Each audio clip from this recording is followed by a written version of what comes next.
The most dangerous person a narcissist can ever meet is the one they cannot control. Carl Jung once said that a person cannot become whole without confronting and making peace with their own shadow.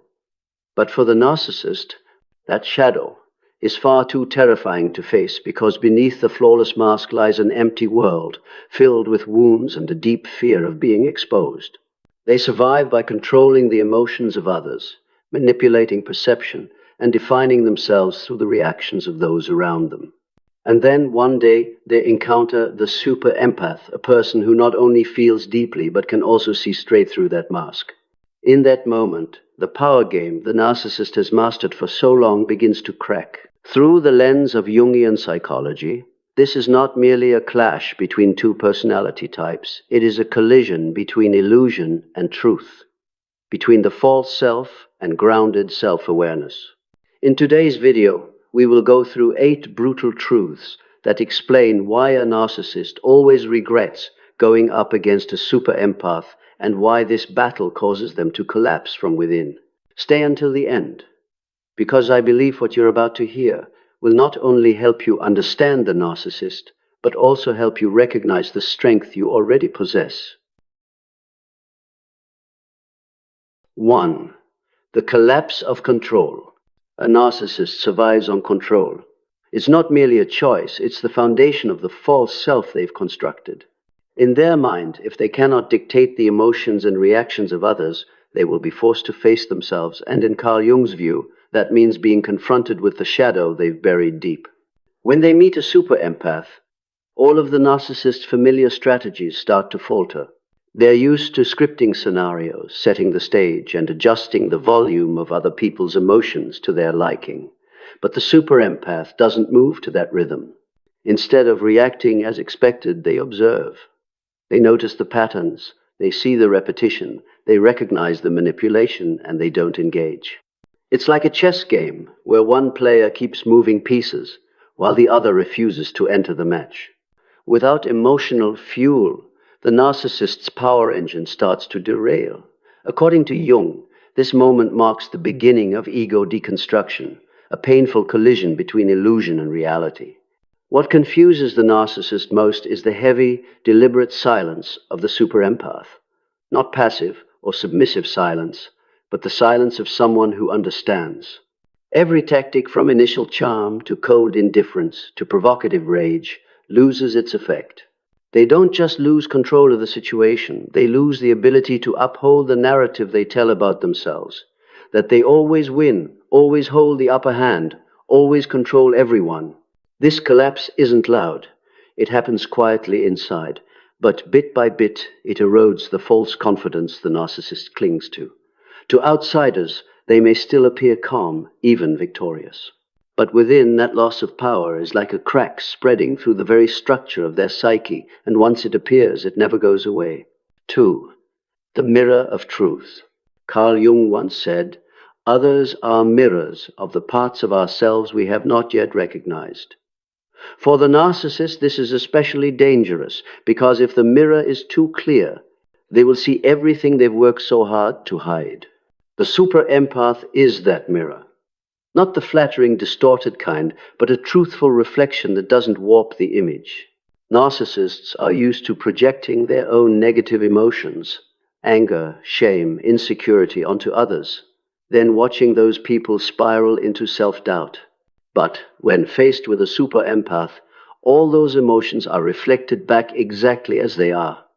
They aren't absorbed, twisted, or hidden, just returned to sender in their original form. This is a shock.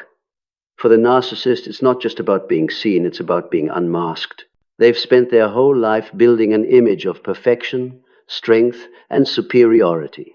When the mirror reflects the truth, they are forced to confront what Jung called the shadow, the dark side filled with wounds and fear. The super empath doesn't need accusations, shouting, or blame. Sometimes it's just a look, a silence, or a firmly set boundary.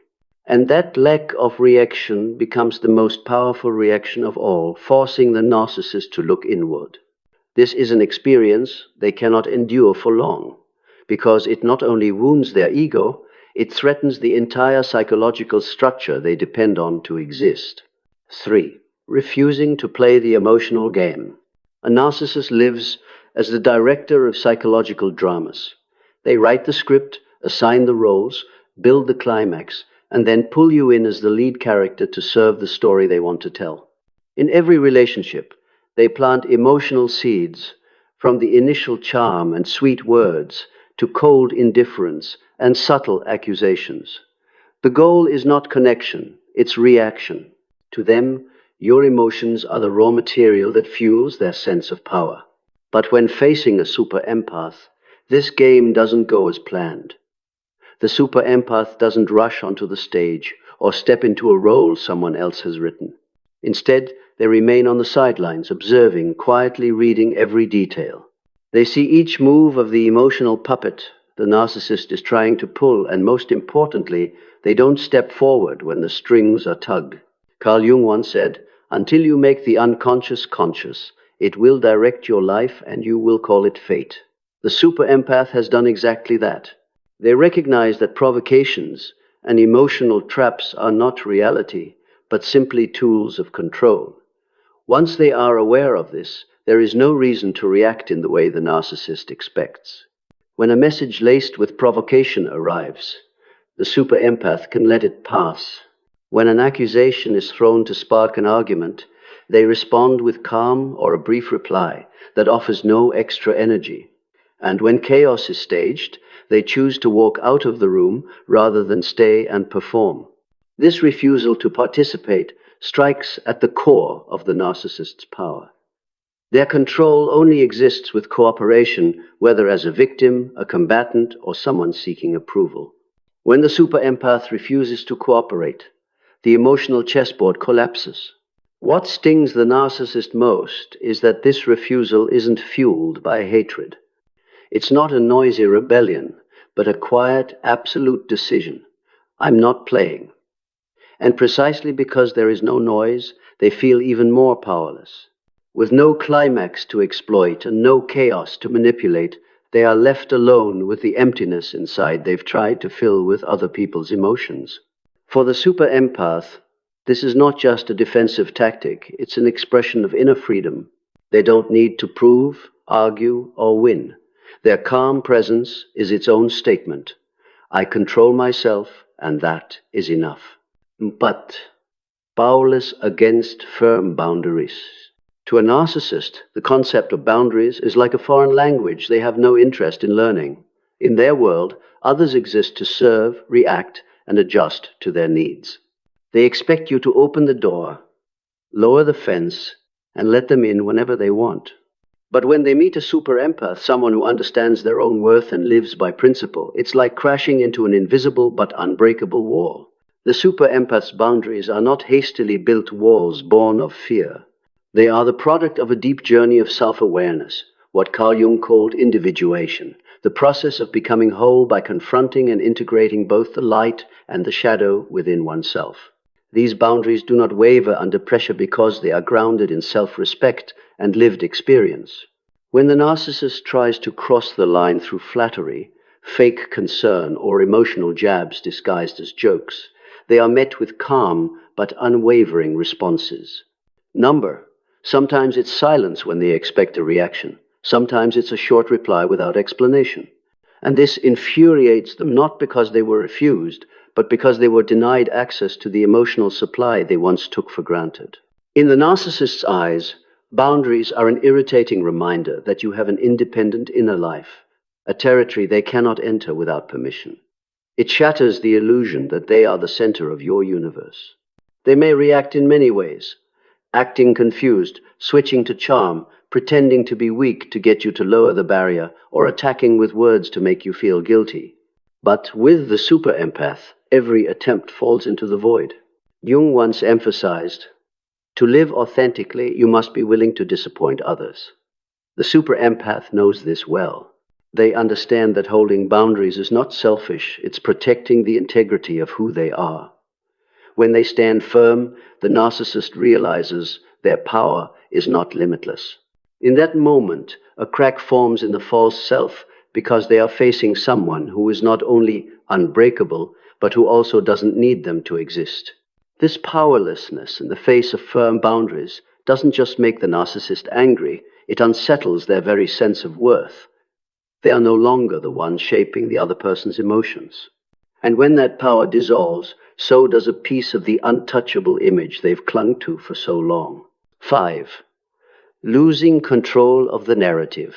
A narcissist doesn't just want to control emotions, they want to control the story. They are master storytellers, but their stories aren't written to inspire or seek truth. They're crafted to protect the false self and keep their image at the center always right, always the victim or the hero. In their script, you're only a supporting character, a mirror they use to reinforce their role. But when they encounter a super empath, the story begins to unravel. The super empath doesn't just listen to the words, they also hear the silences, the contradictions between what is said and what is done. They observe, compare, and hold onto the real picture instead of swallowing the edited version.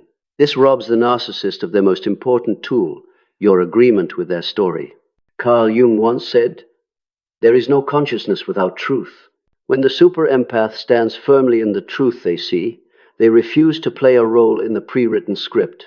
They don't argue loudly or get dragged into endless debates. They simply don't take the stage. And it's this quiet refusal that strips the narcissist of the leverage they need to maintain the narrative. Without control over the story, the narcissist feels lost. Normally, they can distort your memory, plant doubt, or flip the roles so that you become the wrong one. But the super empath has a strong emotional memory. They remember what happened and sense the motives behind it. They don't allow history to be rewritten to protect someone else's ego. When they realize they can no longer steer the story, the narcissist must face a brutal truth. They cannot control how the other person sees them. This is not just a loss of external power, it's an internal collapse. Because when their story is challenged, the mask they wear begins to crack. In Jungian psychology, this is the moment when the persona, social mask, no longer aligns with lived reality. That gap creates deep discomfort, forcing them either to change or to find a new audience that's easier to control. More often than not, the narcissist chooses the latter because change would mean confronting the shadow they've avoided their entire life. Losing control of the narrative means losing the ability to rewrite reality. And for a narcissist, a reality they cannot control is foreign territory, one where they are no longer the main character. That's why facing a super empath often leaves them with a profound sense of defeat, even if they appear outwardly composed. 6. Silence stronger than any argument. A narcissist lives off your reactions. To them, a heated argument isn't a loss, it's a win. The yelling, the tears, the justifications you give are all fuel that feeds their sense of power. They want you trapped in the emotional spiral they've created, so they can control the pitch, the pace, and the ending on their terms. But when they meet a super empath, that power is stripped away. The super empath doesn't fall for the bait, doesn't respond in the rhythm of the script. Instead of answering with noise, they choose silence, not the silence of weakness or fear, but the silence of self-mastery. Carl Jung once said, "Not everything that is faced can be changed, but nothing can be changed until it is faced." The super empath's silence is a form of confrontation, facing the power game without stepping into it. They see straight through the motive behind the provocation and decide not to feed it with energy. This deeply confuses the narcissist. They're used to triggering an immediate reaction. Without one, they lose their bearings. Every jab, every provocation falls into emptiness. The silence becomes a mirror, forcing them to face themselves and the void they try to hide behind emotional theatrics. This silence also causes another wound, the feeling of invisibility. For a narcissist, being ignored is not just the loss of attention, it's the loss of confirmation that they still have influence over you. Losing influence means losing part of their false self, something they cannot accept. The super empath knows that engaging in an argument with a narcissist is like willingly stepping into a swamp where truth gets twisted and energy is drained. Instead, they keep their calm, exit the situation without leaving an emotional trace. This isn't avoidance. It's an energy preservation strategy, staying balanced and refusing to let someone else dictate their emotional state. As the silence stretches on, the narcissist feels as though they're shouting into a void. They may escalate, throw out harsher accusations, or fake vulnerability to provoke a response. But the super empath remains unmoved. And this steadiness is the ultimate blow, because it sends the clearest message: you do not control me. In Jungian psychology, this is the stage where someone who has integrated part of their shadow can stand firm without over-attacking or over-defending. They understand that silence is not defeat, but a form of victory, a victory over themselves and their escape from a toxic cycle. 7. The blow to the illusion of omnipotence. Inside the narcissist's mind lives an almost absolute belief: I can conquer anyone.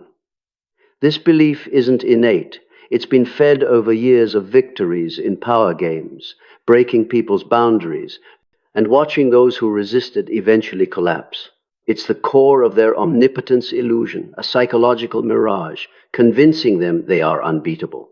Carl Jung referred to this as ego inflation, when the ego swells far beyond reality's limits, forming a shell of self-satisfaction to avoid touching the insecure shadow within.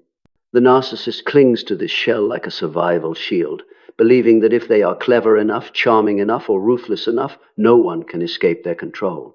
Then they meet a super empath, someone not only deeply compassionate, but also able to observe, analyze, and stand firm under psychological pressure.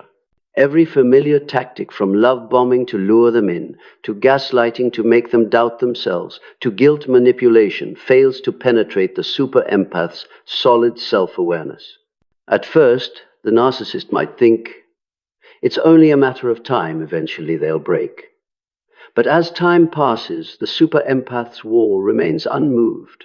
This is the first crack in the illusion of omnipotence, when reality begins to conflict with the story they've always believed. That conflict creates cognitive dissonance, a deep psychological discomfort that forces them either to change or to double down on self-deception. For most narcissists, change means confronting their shadow, the buried wounds, shame, and sense of worthlessness they've avoided their entire lives. But that's too painful. So they choose the other path, escalating control. They may become more aggressive or swing to the opposite extreme, playing weak to elicit pity. But no matter the shift in tactics, the outcome is the same. The super empath doesn't react according to script. Eventually, the truth becomes undeniable. They have met someone they cannot break.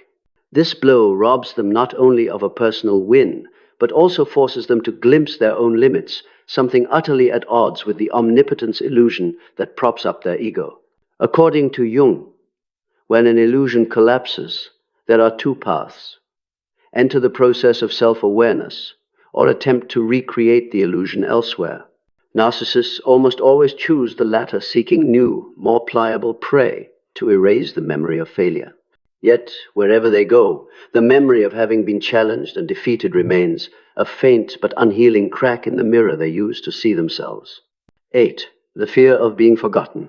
If we had to name a narcissist's deepest fear, it wouldn't be being hated, it would be being forgotten. They can endure anger, confrontation, even contempt, because those emotions still prove they have influence. But when their name disappears from someone's mind, when their presence no longer provokes any reaction, that's a void their ego cannot survive. Carl Jung noted that much of our self-identity is formed through reflections from others. For the narcissist, this is taken to the extreme. Without a stable sense of self, they rely entirely on how others perceive them. When that reflection disappears, their false self begins to tremble. And this is exactly what the super empath takes away, not with threats, not with revenge, but with quiet withdrawal. The super empath doesn't hate, doesn't try to teach them a lesson. They simply exit the cycle. They return to their own life, seeking no recognition and leaving no door open for the narcissist to re-enter. At first, the narcissist might not notice. They believe this is just a phase, that you'll come back when you need them. But as time passes, The silence thickens, and an uncomfortable realization takes shape. You've learned to live, and to live well without them. In the narcissist's mind, this is like being erased from their own power map. Each time they try to send a signal to reignite the link, they're met with silence or a flat, indifferent response. This is the deepest kind of power denial because it's not resistance, it's total nullification. Jung called this withdrawal of projection. When you pull back all the energy you once invested in someone, you also remove their ability to define you. For the narcissist, that means losing their role in your story, a role they believed was permanent. The fear of being forgotten doesn't just make them feel small. It shakes their conviction that they are the center of someone else's universe. And once the super empath closes that door, the narcissist knows this isn't temporary distance, it's permanent disappearance. This leaves an unfillable dent in their ego, no matter how many new sources of supply they try to gather. For the narcissist, the super empath's silence and absence isn't just the end of a relationship, it's irrefutable proof that their power is gone. Looking back at all 8 truths, we see a clear picture. It's not that the super empath seeks a fight, rather. Their very presence and the way they live becomes a decisive blow to the fragile psychological structure of the narcissist. They don't attack. They don't defeat through violence or sharp words. They win through understanding, composure, and self-respect. Carl Jung once said, "No one becomes enlightened by imagining figures of light, but by making the darkness conscious." The super empath does this naturally. They not only recognize the narcissist's darkness, but also identify and integrate the darkness within themselves. This makes them immune to manipulation because no one can use your darkness against you once you've learned to hold it in your hands. The narcissist withdraws, not because they've lost an argument, but because they no longer have the tools to control. When power based on another person's emotions is taken away, they are left with nothing but themselves, and that is what they fear most. They fear truth, they fear limits, they fear silence, but above all, they fear being forgotten. For you, the one hearing these words, what matters is not defeating anyone, but seeing your own strength clearly. You don't need to react to prove your worth. You don't need to stay in a toxic game to be validated. You can step away, stand tall, and live your life on your own terms. If today's message resonates with you, remember, you are not alone. There is a community here, people learning to set boundaries, to heal, and to live authentically. Every video on this channel is not just about analyzing the narcissist, but about helping you understand yourself better and grow stronger every day. So if you want to continue this journey with us, a journey of awareness, freedom, and inner strength, hit subscribe and turn on the notification bell. Here, you'll find knowledge, empathy, and practical tools to not only break free from a narcissist influence, but also move toward a more fulfilling life. Because in the end, victory isn't about bringing someone else down. It's about becoming the strongest, freest version of yourself. And that is something no narcissist can ever take away.